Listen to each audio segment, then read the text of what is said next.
என் அன்பு பிள்ளையே, உனக்கான நன்மைகளைச் செய்து கொடுப்பதற்காகவே உன் தாயானவள் இன்று உன்னைத் தேடி வந்திருக்கின்றேன். என் செல்லமே, நான் சொல்கின்ற வாக்கினை கவனமாகக் கேள். இந்த அம்மா உனக்கு ஒரு செய்தியினை, ஒரு உத்தரவாதம் தருகின்றேன். இன்னும் சற்று நேரத்தில் இந்த நேரம்தான் உன்னை கண்ணீர் சிந்த வைத்தவர்கள் உன்னுடைய காலடியில் மண்டியிடப் போகின்றார்கள். மண்டியிட உன் அம்மா நான் வைக்கப் போகின்றேன். என் குழந்தையினே, இதை உன் அம்மா உன் வாழ்க்கையில் நிச்சயமாக செய்வேன் என்று நீ நம்பினால் மட்டும் என் வாக்குகளை இனி நீ தொடர்ந்து கேட்க வேண்டும். இந்த அம்மா மீது நம்பிக்கை இல்லாமல் நிச்சயமாக ஒரு பொழுதும் என் வாக்கினை கேட்கக்கூடாது என்று நான் பல முறை உனக்கு சொல்லியிருக்கின்றேன் அல்லவா? என் பிள்ளையே, நீயும் நம்பிக்கையோடு இந்த அம்மாவை தேடி வந்து விட்டாய் அல்லவா?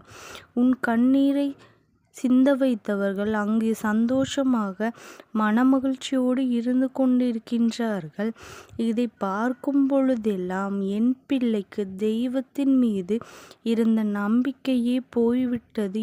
ஏனென்றால் கஷ்டங்களை கொடுப்பவர்கள் சந்தோஷமாக இருந்தும் வாழ்க்கையில் சகஜமாக ஒரு விஷயம் மாறிவிட்டதே என்று எண்ணி எண்ணி என் பிள்ளை நீ மனவேதனை அடைந்து கொண்டிருக்கின்றாய். உன் வேதனையை நான் நன்கு அறிந்து கொண்டேன். அது மட்டுமல்ல, தெய்வத்தின் மீது நீ கொண்டிருக்கின்ற அவநம்பிக்கையை நான் மீண்டும் உனக்கு நம்பிக்கை கொடுத்து மாற்றி காட்டப் போகின்றேன். என் செல்லமே, தெய்வம் எதற்காக அமைதி காத்து கொண்டிருக்கின்றது? உனக்கு நல்லதை செய்வதற்காக. உனக்கு துரோகங்களையும் உன் கண்களிலிருந்து கண்ணீரை வரவழைத்தவர்களையும் எதனால் இந்த அம்மா உடனடியாக தண்டனை கொடுக்கவில்லை என்பதற்கான காரணத்தை நீ தெரிந்து கொள்ள வேண்டும் அல்லவா? எல்லா நேரங்களிலும் இந்த அம்மா நான் உன்னுடைய கண்ணீரை காண விரும்புவது கிடையாது. அது ஆனந்த கண்ணீராக இருந்தால் மட்டும் அது எனக்கு விருப்பமான விஷயமாகும். அதே நேரத்தில் என் குழந்தை, நீ உனக்கு கஷ்டங்களையும் உன் வாழ்க்கையில் உனக்கு கண்ணீரை எப்பொழுதும் சிந்த வேண்டும் என்று திட்டம் போட்டு கொண்டிருப்பவர்கள் அங்கே ஒரு நாளும் ஓய்வில்லாமல் அந்த திட்டத்தை மட்டும்தான் தீட்டிக் கொண்டிருக்கின்றார்கள். என் பிள்ளையே, அவர்கள் போட்ட சதி திட்டமானது வெற்றியை பெற்றது. ஏனென்றால் நீ கண்ணீர் சிந்திவிட்டாய் என் தங்கமே. அதனால்தான் அது மட்டும்தான் அவர்களினுடைய நோக்கமாக இருந்து அதை செய்து விட்டதனால் அவர்கள் நினைத்தது வெற்றி பெற்றது. ஆனால் அதற்கு பிறகு அவர்கள் வாழ்க்கையில் என்ன நடந்தது என்பதை தெரிந்து கொள்ள வேண்டும் அல்லவா? என் பிள்ளையே, அடுத்தவர்களுக்கு கஷ்டத்தை கொடுத்தவர்கள், அடுத்தவர்கள் கண்களிலிருந்து வருகின்ற கண்ணீரை ரசித்த ஒருவர் நின்று கொண்டிருக்கின்றார் என்றால் அவர்கள் எப்பொழுதும் மன்னிக்க கூட முடியாதவர்களா ஆவார்கள். என் செல்லமே, தெய்வத்திடமிருந்து ஒரு நாளும் அவர்களுக்கு மன்னிப்பு கிடைக்காது. இப்படிப்பட்ட இவர்கள் மன்னிப்பு கிடைக்கவில்லை என்று தண்டனை கிடைக்கின்றது என்று நம்மால் எப்படி உணர முடியும் என்று என் பிள்ளை நீ யோசிக்கின்றாய் அல்லவா? என் செல்லமே, நிச்சயமாக உன்னால் உணர முடியும். எப்பொழுது தெரியுமா? இவர்களுக்கு தெய்வம் கொடுத்திருக்கின்றது என்னவென்று நீ புரிந்து கொள்ளக்கூடிய சூழ்நிலை உனக்கு எப்பொழுது கிடைக்கும் தெரியுமா? என் தங்கப்பிள்ளையே, தெய்வம் இவர்களுக்கு எந்த ஒரு மங்களகரமான நிகழ்வுகளையும் நடத்தி கொடுக்காது. இவர்கள் இல்லத்தில் நடக்க வேண்டிய சடங்குகள் எத்தனையோ இருந்தும் அது நடக்காமல் நிற்கும். அது மட்டுமல்ல, இது நடக்கவில்லையே என்று மனம் வெதும்பி நின்று கொண்டிருப்பார்கள். இப்படி இவர்கள் வாழ்க்கையில் ஒவ்வொரு விஷயங்களும் தொடர்ந்து நடந்து கொண்டேதான் இருக்கும். எல்லாமே குறையாகவே வந்து கொண்டுதான் இருக்கும். இவர்கள் தொடர்ந்து செய்கின்ற செயலில் அவர்கள் மனதிற்கு முழுமையான திருப்தி ஒரு நாளும் கிடைத்து விடாது. வெளியில் பேசும் பொழுது அவர்கள் எப்படி வேண்டுமானாலும் எதை வேண்டுமானாலும் பெருமையாக பேசிக்கொண்டு திரியலாம். ஆனால் உண்மை நிலை என்னவென்று அவர்கள் மனதிற்கு மட்டுமே தெரியும்.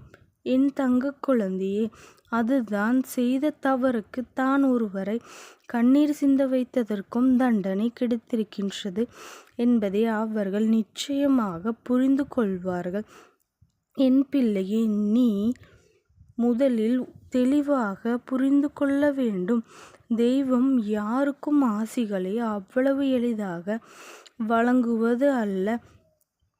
நல்லது செய்பவர்களுக்கும் மற்றவர்கள் வாழ்க்கையில் நல்லது நினைப்பவர்களுக்கும் நல்லதே நினைக்காவிட்டாலும் கெட்டது நினைக்காமல் இருக்கின்றவர்களுக்கும் மட்டும்தான் தெய்வம் எப்பொழுதுமே நன்மை செய்து கொண்டிருக்கும். அதே நேரத்தில் என் குழந்தை, இந்த வாழ்க்கையில் நீ நினைத்த விஷயங்கள் எல்லாவற்றையும் நடக்காமல் போகும் பொழுது நீ உணர வேண்டிய ஒரு நல்ல விஷயம் என்னவென்றால், ஏதோ ஒரு நாள் காரணத்திற்காக தெய்வம் நமக்கு இதை கிடைக்க விடாமல் செய்திருக்கின்றது என்று என் குழந்தை நீ தெரிந்து கொள்ள வேண்டும் அல்லவா? இந்த நேரத்தில் நீ இதையெல்லாம் தெரிந்து கொள்ள வேண்டிய கட்டாயம் என்ன இருக்கின்றது? என்ன தெரியுமா? உனக்கு கண்ணீர் சிந்த வைத்தவர்களின் நிலை என்னவென்று நீ தெரிந்து கொள்ள வேண்டும் அல்லவா? நான் என்ன நினைப்பதற்கான காரணம், நீயும் ஒரு நாளும் யாரையும் கண்ணீர் சிந்த வைத்தது கிடையாது என்று, யாரொருவரின் கண்ணீருக்கும் நீ காரணமாக இருந்தது கிடையாது என்றும், அது பாவத்திலும் மிகப்பெரிய பாவம். அவர்கள் கண்ணீர் சிந்துகின்ற நிலைக்கு வந்து தெய்வத்திடம் வந்து முறையிடும் பொழுது தெய்வம் அவர்களின் வார்த்தைகளைத்தான் முதலில் மதிக்கும் என்பதை நீ மறந்துவிடக்கூடாது. அவர்கள் தெய்வத்தை வணங்கலாம், ஆனால் தெய்வத்திடமிருந்து எல்லா வேண்டுதல்களையும் வைக்கலாம்.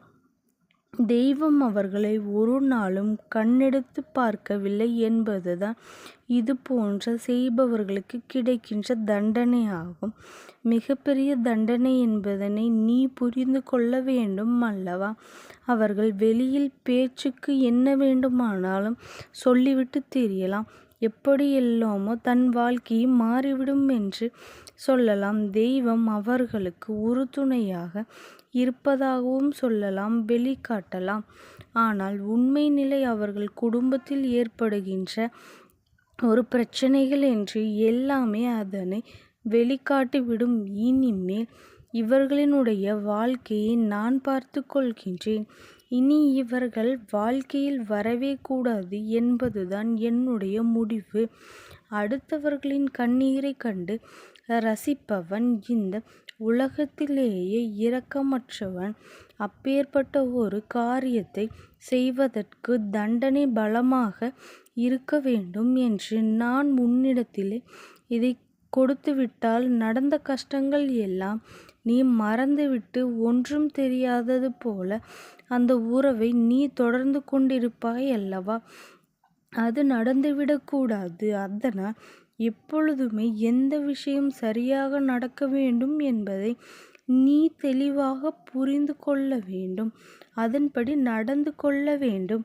என் செல்லமே, இந்த அம்மா என்ன சொல்ல வந்திருக்கின்றேன் என்பது தெரியுமா?